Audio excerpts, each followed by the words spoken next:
soo dhawaada maanta muuqaalkeenu wuxuu ku saabsan yahay the 12 essential rules of English grammar 12 xeer ee ugu muhiimsan ee ku saabsan luqadda Ingiriiska qaybtiisa grammarka. Marka haddii 12kan xeer aad weelaysaan oo aad keentaan oo aad barataan, waxaan hubaa luqadda Ingiriiska qaybta weliba grammarka inaad ka gaadhi doonto meel fiican ilaa heer aad ku kalsoonaan karto. Halkan waxaa ku qoran hadda mastering the basics and the 12 essential rules of English grammar. 12 xeer ayaa jiray kuley. 12 xeer baan la eegaynaa. Waxay ku saabsan grammarka qaybta grammarka. Marka step by step baan dul istaagana sidoo kale muhiimsan yihiin. Marka rulka koowaad rulka koowaad waxa weeye subjective verb agreement. Subjective verb agreement. Marka subjective verb agreement waxa weeye subject iyo verb waa inay mar walba agreement ka waa inuu heshiis ka dhacaa, inuu matching ka dhaxeeyo, waa inay isku mid noqdaan. Haddii subject yahay subject haduu yahay singular kana waa inuu verb noqdo singular. hadduu kan plural yahay subject plural yahay kana waa inuu plural noqdo. Marka sida he iyo she iyo they iyo isku mid maahan. Plural la kala yahay. Tusaale ku marka waxa she sings beautifully. waxay u heestaa si qurux badan. She sings beautifully. waxay u heestaa si qurux badan. That's correct marka iyada. Laakiin haddii aan niraahdo she sing beautifully kaliya haddaan niraahdo halka s baa ka maqan marka istaas waxa muujinaysaa plural lama haysano oo sheedu maxay tahay. Sheedu waxa weeye waa singular. marka taas marka maxay waa incorrect wadaarkay. marka waxa weeye incorrect waa weeye. marka tada wada waxa lagu leeyahay subject verb agreement waxa weeye markaad qorayso ama hadlayso waa in waxaad ku hadlaysaa subject iyo verb waa mar walba koos ka mid noqdaan. imika hadda ka hor they is taana ka hor waa great mistake. They is taana ka hor ama raado they do they does ama noocaas oo kale ama they watch waxa waa khalad weyn. marka taas awadeed baa lagu leeyahay mar walba waa noqdaan isku mid. taas marka waa mid. They sing beautifully baa marka macnaha jamac noqonaysa. tan hadda hoose they sing beautifully si qurux badan ayay u heeseen ama ay u heesaan way. tan waa sax iyada marka s waa laga reebaya. marka xuruufta waxaan ognahay kelmadaha qaar s baa raaca qaarna es baa raaca. haddaan doodan watch ama watches es baa raacays. rulkan waa maxay subject verb agreement way. waa subject iyo verb waa inay isku mid noqdaan. keen labaad marka waa articles. rule number 2 articles use of articleska wax loo yaqaan iyo an iyo the ayaa loo yaqaan. inta badan maxay waa iyo waxa weeye waa consonant marka ayada an iyo sidoo kale an baa la isticmaalaa. marka eeda wax lagu daraa xuruufaha consonantiga marka ay ku bilaabayso. consonant loo yaqaan af Soomaali ahaan shaqal shiiban kala jira. shaqalku waa xuruufta yarasta a iyo e iyo u baa loo yaqaan. shiiban waa kuwa weyn sida ba jata waa kuwa weyn. marka mar walba oo xarafka aad xarafka ka horeeya ka dambeeya uu yahay xaraf weyn baa la isticmaalayaa.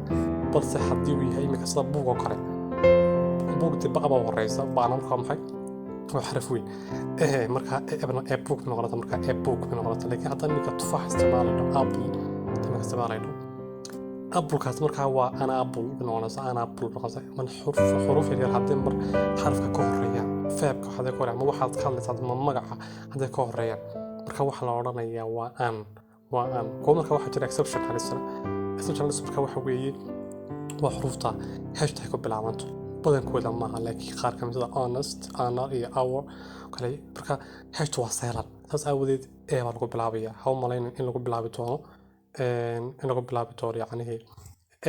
bilaabi doono marka weeye.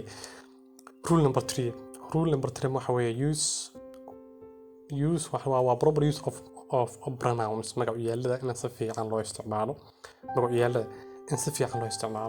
magacyada waa naqaanaa. marka waa he iyo she iyo it iyo they waa magacyaalo. marka magacyaalada in marka hadalkaad hadlayso sentence dhexdiisa kuwa ku habboon inaad qorto. tusaale hadda waxaad tiri he is going to the store. waa single. he is going to the store kayu tagayaan they are going to store kayu tagayaan marka kuwa israacayaan waa jamac mar walba kuwa plural noqon she forget her coat oo hadaan nidi waa xaway she forget her coat hadaan nidi calimtaas waa sax laakiin they forget their coats taasna waa sax laakiin hadaan imika nidhaahno ka war coats she forget her coats hadaan nidhaahno koodhkeedii bay ilowday macquul sababta koodhkeedii bay ilowday way macnaha laakiin koodhkoodii bay ilaaween marka tahay waana day isticmaalo day waan isticmaalo day marka macnaha halka wax laga wadaa markaan isticmaalayno hadallada yani magacyaalada waxaad ku bedelaysaa meeshaas waxaad noqoto mar walba wax yani ku habboon sentence-ka hore soo isticmaashay isku habboon haddaan markaan this book is her this book is her book this book is her book bookgan yaa bookii marka leenahay her marka maxay waa gabadhi ka hadlaya taas marka waxa weeyaan in la isku habeeyo ama fahansanaato magacyaalada waayahay rule number 4 waxa weeye punctuate your sentence punctuate waxa weeye in la calaamadiyo sida in hadda full stop loo sameeyo comma question mark exclamation mark calaamado cajibkii calaamadii su'aasha tii joojiska tii hakadka hay kuwaas in loo yeelo weliba aad garanaysaa inta soo loo isticmaalo make sure you know how and when to use each one mid walba inaad taqaano xilliga iyo goorta iyo weliba sida loo isticmaalay inaad taqaano كل حتى 10 ما دقيقة يعني لكن واحد شيء واستبس يعني كل هرسيدي كرا جرامر إلا إن نرفع عنه قاعد يكرتو حتى أنت فاهم سنت لا يتوقع خير بركاتها صوم متكملة وهي نمبر 5 rule number 5 وحوي use capitalization correctly كابيتاليزيشن waa weyninta in xurfaha marka la weynayo xarafka koobaad ee la bilaabay hadalka lagu bilaabayo hadii mid ka bilaawdo m tood way jirtaa hadii hadalku yahay mid maaragtay magac oo kala magac waliba proper noun-ka magacyada dadka khaaska waa specific name sida magacaaga oo kale magaca shakhsi oo kale koob magaalo magaceedo kale hadaan Muqdisho ama Hargeysa toonayno waa specific name ama waa pronoun waa proper noun way magac khaas way marka haj way ma ku bilaabana saas awadeed iyo hadalka marka aan bilaabno marba iyo titles oo kale saa indhaha u soo jiitaan kuwaas ayaguna soo kale mid kamid ah way rule number 6 waxa weeye sentence structure and using the complete sentence يعني marka sentence-ka dhamaystirka qaabka dhammaan sentence mar walba wuxuu ku dhisan yahay subject verb iyo object marka qaar object waa laga maarmi karaa laakiin subject iyo verb baa base-ka waa saas awadeed mar walba inaad yani aad saas u isticmaasho inaad form-ka u isticmaasho subject verb object order yani qaab noocaas oo inaad u isticmaasho waxa weeye subject verb object order noocaas kale inaad ka hortagto running on sentence and fragments kuwa yani saddex yaacsan ama fragments kuwa jaban inaad ka hortagto waa mar walba subject-kiisa halkiisa dhigto verb-ka iyo maaragtay object-ka hadda ninka object soo horeysiyo hadalku la kala yaqaan qoraya oo hadana ku xigsiyo subject-ka marka taas inaad taqaano ka wax sameynaya dhuwarka mar walba soo blow waayahay waxa lagu xiga marka rule number 7 waxa weeye switch word order for the question marka su'aal qofka weydiinayso ingiriiska waxa la soo horeysiinaya auxiliary verb-ka soo dhigma waa do you oo kale qaddo marka qofkii bixalada do you like that marka doonayso qof tamad cashan kale do you that soo horeysiisa do you auxiliary verb-ka aan auxiliary wax la yaqaan oo noocaas do ama does ama is ama are ama kuwaas la yaqaan auxiliary verb auxiliary verb mar walba iyaga soo horeysiisa wax leedahay do you like taasoo kale do you like إنك she is going to shopping تانكي تيجي سوا sentence كعادة متى عادي وي إنك دون يعني سؤال كده is she going to ولا is she going to shopping is she going to صار فيها كان صهر السنية ساس بركة على ولي switch with order for the questions إنك سألوا الدين السنة تاجر نوعين فهم سنة تاي ويا rule number 8 وهو use the correct verb tenses تنسك يعني وقتها تشوفه تنس كوسح صنوعين استعماله ما past بقى ما present بقى ما future بقى بتكون حبون كانوا وين استعمال شوية إنه شركة أي واحد خوري يسمره بكسر له واحد كحليس إنك هذا شركة كشركاني شركة ورد وضع عده وين past استعمال مركان كشركة مركان شركة دعوة وكله شركة ورد وضع عده بس واحد دوني marka inaan wax qoro marka waan past isticmaalo waliba de past noocaad waliba waan isticmaalo waxbaad ka sheekeynaa mustaqbalka hadda inuu sanad samayso marka waa in future noqoto taasoo kale doon marka yani waxaad isticmaal ka hadlaysaa noqdo mid yani tenska ku habboon rule number 9 rulkiina sagaalaad waxa weeye use prepositions prepositions ku tuwaan waa meelaha ugu adag luqadda marka la baranayo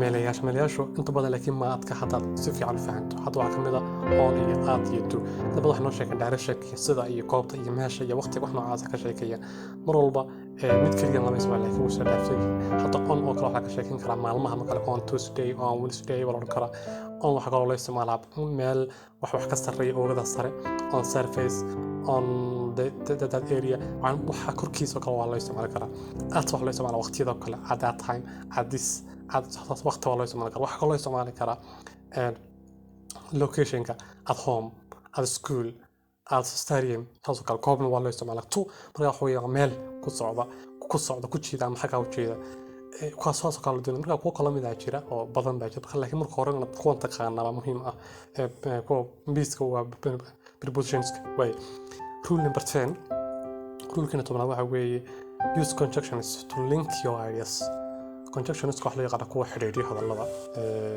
links kuwa xiriiriya hadallada sida an iyo therefore iyo but iyo kuwaas waa xiriiriyaasha hadal baad ka leeyahay marka hadalkii waxaan doonaysaa si wado an bas ama but ama therefore ama so waxa loo yaqaan conjunctions to link saas ku xidho afkaarta ama fikradaha waxaad qoraysaa saas ku xidho marka ayaga waa in isticmaasho however you should consider your audience before doing wax lagu leeyahay because oo ka kamid ah another similar tusaale kale however waa ka sibida waa ku yaaba lagu sheegayo conjunctions ka dalada xiriir way rule number 12 avoid double negatives waxa weeye diidmada labaad ama laba jeer ha isticmaalin laba diid ha ku isticmaalin sentence markaad qorayso ama akhriyayso ama sheegayso tusaale qof baa leh I don't